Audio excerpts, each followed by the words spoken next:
I was about to include that phone call into the video, but like that shit just pissed me off, bro. I'm not gonna lie, bro. That just pissed me off so bad. Financial success isn't dining at five-star restaurants. That just pissed me off so fucking bad, yo. Oh my gosh. Yo, chat, I'm not gonna lie, bro. That just pissed me off so fucking bad, bro. Oh my god, that just pissed me off so fucking bad, bro. Bro, what the fuck? Coworker was suspended and then terminated from his job with Ford. Oh my god! You think you're doing everything right? Stupid Next thing you know, bitch. they're slapping the cuffs on and you've lost your job. Bro. It's the most important thing someone should do. And there's lots of most important things Yeah, you should remember. maybe that was the wrong choice of words, but because there's some big ones out there, like Bro. yeah, like don't fire a warning shot or something like that. So Well, let's start there. Warning shots. Great way to go to prison. Yeah. I do not suggest firing warning shots. Keep in mind that every single time you're involved in a deadly force encounter, there are two spheres of this deadly force encounter. One is the kinetic sphere. That's the guy who's trying to rob you right now or is broken into your house or whatever's going on. The second one is the legal sphere. It is also a deadly force encounter because if you don't play ball with either one, a guy with a gun is going to tell you what's going to happen next. yeah, absolutely. So those are both problems. Warning shots will solve, in my experience, for the kinetic sphere. They are 100% effective from what I have seen as far as getting the bad guy to go away. They are equally as effective at getting the prosecutors to charge you and try to push you in jail. Yeah, and getting the police to come and talk to you, Damn. not to him. Yes. So that's one right there. I would say another one is using force too late. Okay. So sometimes you see this where you have a good guy who might be justified in shots number 1, 2, 3, but not so much justified in shots 4, 5, 6, or 7, 8, 9, or 10, 11, 12, or and so on, right? So you got to understand, your continuum for the use of force starts and stops when you are in reasonable fear of imminent death or great bodily harm, or however it is that your state frames self-defense language. That's what you are talking about. And when you are no longer facing that deadly threat, you must cease deadly force. Okay? Mm-hmm. So you basically have You can't pop a nigga and stand over him. And like obviously that's a very extreme case, but like y'all hear what he said. these windows. There might be more than one window, right? Oh, the bad guy comes into your store, he sticks a gun in your face. You can now use deadly force. The guy starts running. Nigga, how can you use deadly force if that nigga stick a gun in your face? You just died. What you mean, nigga? Like what? Wait, you cannot use deadly force. He comes back into your shop to try to shoot you. You can now use deadly force, right? And you gotta understand that there's different levels of prosecutors, different levels of cops and judges out there. I'm just saying, Sometimes legal system a little crazy. They have to, legal system got to touch some of these laws up, man. Oh, I mean, you shot the bad guy once, you hit him in the leg, he went down to the floor, but he still had his gun and was trying to aim at you. You shoot at that guy. A reasonable cop, a reasonable prosecutor should understand that if they saw that on tape, oh, that's justified use of force. He was still a threat even though you shot him and he's down. You also have unreasonable cops and prosecutors, and I'm mainly thinking about prosecutors here, not cops, just so we're clear. Who are going to say, hey, you shot him, he's down, you can't do anything until he pulls the trigger or until he says something or really zeroes in on you or something like that, right? There's always kind of this unreasonable prosecutor test out there. And believe me, Kevin, they exist. Really? Oh, yeah. There's unreasonable prosecutors. I know, stunning as that may be. Knock me over with a feather. So we got warning shots, we've got using force too late. We likewise have using force too early, right? So someone appears like they're going to be going into their pocket and they're just acting suspicious and you think for whatever reason they're going for a gun. You pull out your firearm and shoot them. Turns out it was a cell phone and they never said anything threatening in the first place. Just whatever it was, you're having a bad day, you were imagining things, whatever, okay? This is not something you see. Your ass is on hearts. And I was actually talking to my brother about this shit the other day. Niggas was like, yo ass, don't tweak out, nigga, because your ass will go to jail for some stupid shit. Your ass thought your intuition was right. Your intuition, nigga, was not right. Your intuition was not right, nigga. nearly as You're clipped. often GG. as late use of force, but it's the counterpart to late use of force is early use of force. And going back to the late use of force discussion about that, we want people who carry guns to have the capacity and the ability to defend themselves. Man, To be I prepared to shed so defend many tears yesterday, man. RIP my brother, man. RIP Ty, Rip Ty. I shed so many tears yesterday, man. Rip Ty. Bro, I'm mad as fuck right now, though, bro. I don't think you niggas realize, bro. I'm so mad right now, bro. I just got off the phone with my probation officer, bro. My parole officer, whatever the fuck these niggas is called, bro. This nigga just told me some bullshit that I genuinely did not want to hear, bro. He genuinely told me some shit that I do not want to hear, bro. also need to have God damn. the ability to stop defending themselves, to assess what's going on and stop defending themselves, because you're right, that's a lot of cases is like, you know, the threat was over and you still kept shooting that person. You have to, for lack of a better term, keep your wits about you and understand what's going on. It's no longer defending yourself if you have nothing or no one to defend yourself against, right? It's committing assault. Exactly, and that's, believe me, exactly Oh, how bullshit. the prosecutor's gonna be coming at you. Nigga, attempted murder. For a jury trial. The hell? Attempted murder. So we've got warning shots, early use of force, late use of force. I would say another one. What about the defense of property? Self defense, not self defense. That's got to get some people crossed off. Yeah, stand your ground there shit. are a couple jurisdictions out there that we're not going to go into where you can use deadly force to protect property, by and large, for a 100% understandable reasons. Someone's messing with your car, someone's messing with your house, someone's messing with your property. That's not fair, that's not right, that's wrong, that's a crime. You want to stop them. But maybe how you stop them, and you foreseeably put yourself in a situation that could easily escalate. Next thing you know, they're going to tell them that the victim Yeah. who is just breaking into your car is going to tell the cops that, well, yeah, no, I don't know how that car window got broken, but I was minding my own business, and this guy just stuck a gun in my face to rob me. I wasn't doing nothing, and this guy's pointing his gun at me. Exactly. And we're going to get right back around to this one because you just mentioned it right there. Talking to the cops.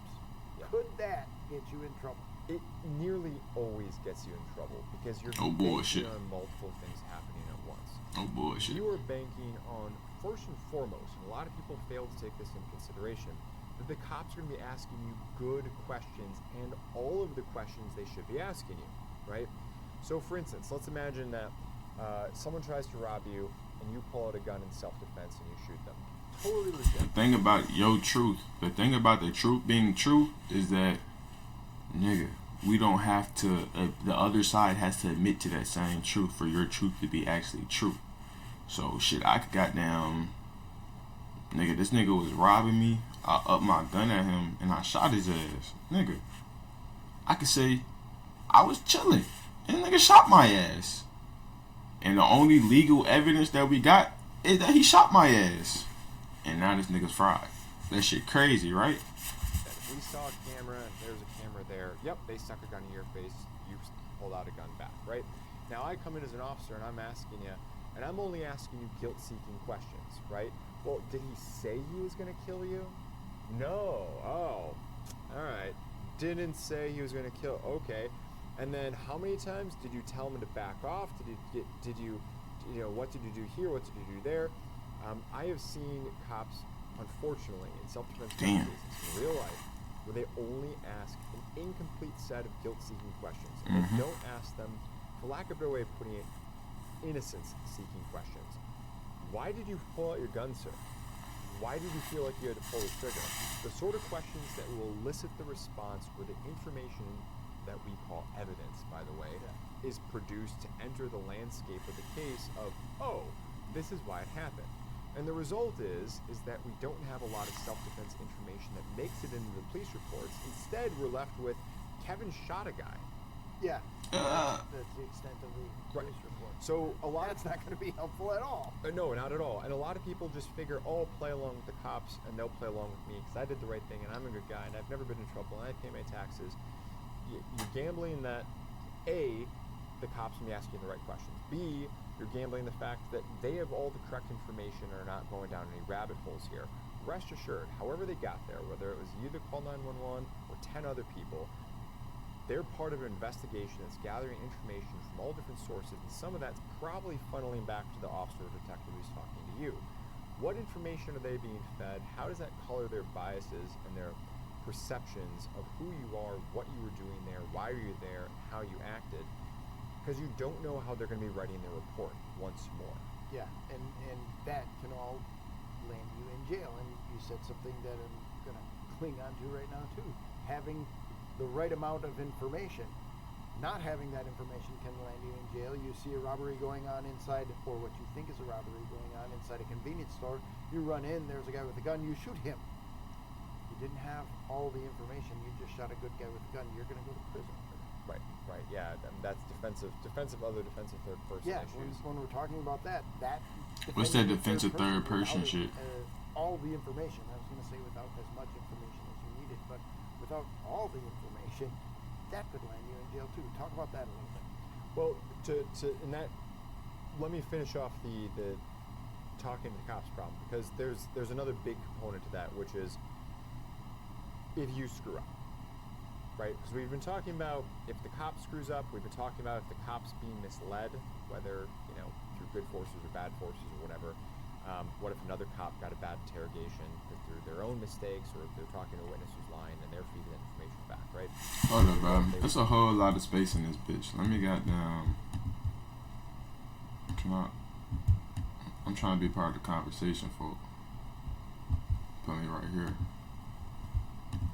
Wind up writing a bad report. But then there's what if you screw up? I have had defensive gun use cases where individuals, they just make mistakes. They misstate the location. They misstate the time. They misstate stupid things that they weren't trying to misstate. But the officers sometimes have a word for that. It's called lying. Yeah, you lied to me. That happened on 1st Street, not 2nd Street. Exactly. So as a result, they can start to call into question the entire rest of your story. And keep in mind, most of the time, these defensive use encounters happen at night. Your blood sugar is probably low. You're probably tired. You're definitely out of sorts. By the time that you're answering your 3rd round of interrogations, it might be 6 hours later. You're stressed out. They are not catching you in any way, shape, or form at a good time, which is the reason why I always encourage people, you should exercise the same rights that law enforcement have in the event that they're involved in an OIS, an officer-involved shooting, which is, look, take a couple days and talk to a lawyer, then come back and we're going to meet and go through this together. Absolutely. So now let's get into this defensive third person. That can land you in prison as well. And tell everybody how. Well, cause like, I say this specifically, me and my brother also talking about that little Tim King Von shooting Quando and those fighting, and the shootout that occurred that day. Why niggas went in prison? Like, what's the laws with this third person shit? you are allowed to defend a third person. So imagine you walk into a convenience store, right? And someone's pulling a gun on the cashier, and the cashier's behind the counter, right? And you were there for the entire thing, right? So you walk in a convenience store, you're shopping around, you grab some bubble gum or whatever, and you're just walking up to the cash register, and some guy walks in and says, hey, give me everything. You probably have enough information at that point to say, oh, good guy, bad guy, even though they are not pointing the gun at you and have made no threats at you, at least yet. You would probably, if you choose to be involved and pull out your firearm self-defense, or rather defensive third person, you could have a self-defense argument of, well, I didn't know they're going to train it on me next, but more likely it would be a defensive third person. But what happens if, to your earlier point... What happens if you face shot that nigga? Is that, like, do that matter? Like, it gotta be, I gotta shoot this nigga in his chest. Like, you can't shoot to kill in defense. Like, can you answer that? You walk in, and there's no one behind the cash register at that point. Or what happens if there is someone behind the cash register? Hey, there's a guy behind the cash register. They've got the gun. Okay, is that the robber who's getting the money out of the cashier or out of the cash register? To the extent that anybody steals cash. Or is that the cashier who's pulling out the firearm self-defense? Unless you know these people, you are making an educated guess at best. Yeah. One that could absolutely not only change your life, the life of the true victim of that, whoever the cashier is, but also the lives of all of your friends, family, and loved ones as well. Absolutely. It's something people have to pay attention to and think about before they get in that situation. What are they going to do if they walk and slow down. And in that situation, maybe people are scared. They're not thinking about slow down and get all the information. Chemicals. I don't care if we're talking about drugs. I don't care if we're talking about alcohol. Great way to put yourself in jail or prison if you want to start mixing those together with guns. That's a very easy way. Virtually every state is some sort of That's fucked up. Paired with a firearm, rule or law. Like, even if you right, it don't matter if you right or wrong, nigga. Don't have no liquor in your system. For sure, for sure. For sure, for sure. For sure, for sure. Alone if you are using that firearm, because trust me, whatever tailwind you may have had of, he seemed like a good guy, I'm going to write a good report, it's going straight downhill if you've got illegal drugs and substances, or if you're absolutely sloshed. I'm not saying that it cannot turn out well for you, but you've created a lot of headwinds, let's put it that way, that are working against. I mean, if you is drunk, my nigga, and the motherfucker goddamn is robbing the same cashier, I mean, shit. You probably is still good, you know? I mean, shit, ain't like I was chilling, nigga. You know? But at the same time, you might get fried off of that shit. That's fucked up. You definitely probably catching the charge. What if you're pursuing a bad guy who's trying to run away? Right. Well, that's fundamentally going to fall under the use of force too late category. Too late, yeah. No, but that's fantastic that you brought that up, because we see that happen all the time. I mean, we've seen this in videos and so forth, right? Where good guys just pursue bad guys. It's so important, it may actually just deserve its own category. Yeah, your ass is becoming the aggressor. Use of force too late, but it's just so frequent. It's like road rages. I mean, road rages is just perfect, you know, people, someone cut me off. I don't know if they're a danger to me. I don't know if they're going to brake check me. I'm going to pull out my gun and start shooting, right? We see that, unfortunately, any number of cases like that. Yeah, and in that case, I wasn't thinking so much of the use of force too late. I was thinking of the trying to take someone into custody. You're going to hold them for the police to get there. Sure. Not your job, folks. And I guess maybe that's its own category. It falls into the what is not your job when it comes to carrying a firearm for self-defense. There's a whole lot of stuff out there that isn't your job. You just want to make sure that you get home safely. So.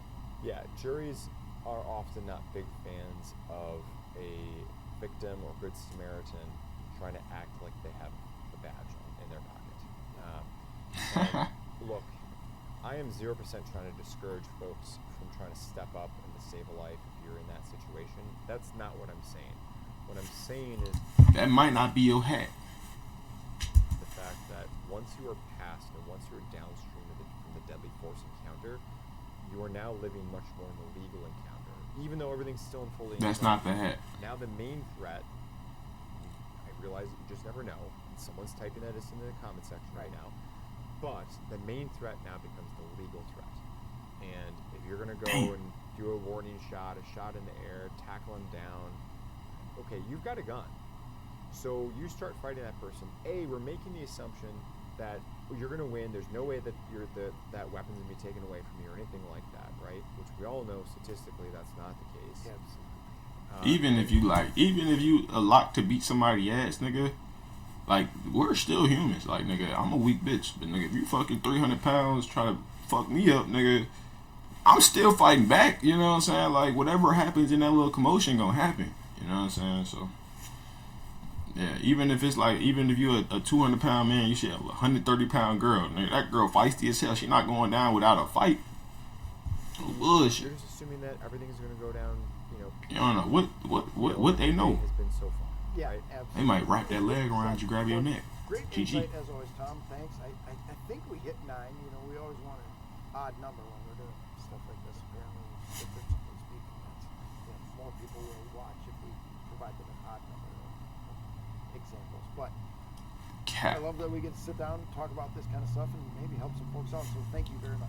Man, shout out Baldhead, man.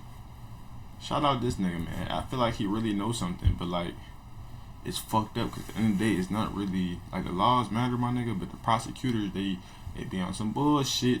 It really prosecutor versus lawyer in a lot of these situations. There's a lot of situations where motherfuckers is killing motherfuckers for no reason, get off because they have a bad prosecutor with an excellent lawyer, and vice versa. Nigga didn't do shit, but fucking the legal laws, and motherfucker got fried maybe because he talked a little too much to the cops.